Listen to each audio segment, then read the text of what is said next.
Hi guys, welcome back with me again in this channel. On today's video, I'm gonna show you how to create a spinning effect to your videos in CapCut. So it is so easy. The first thing that you need to do is prepare your clips and then click on one of each clip and zoom in like this. Okay.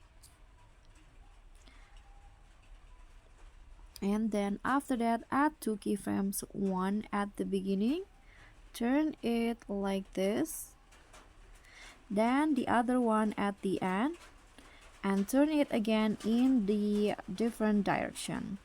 So do the same for all of your clips like this, and you are done.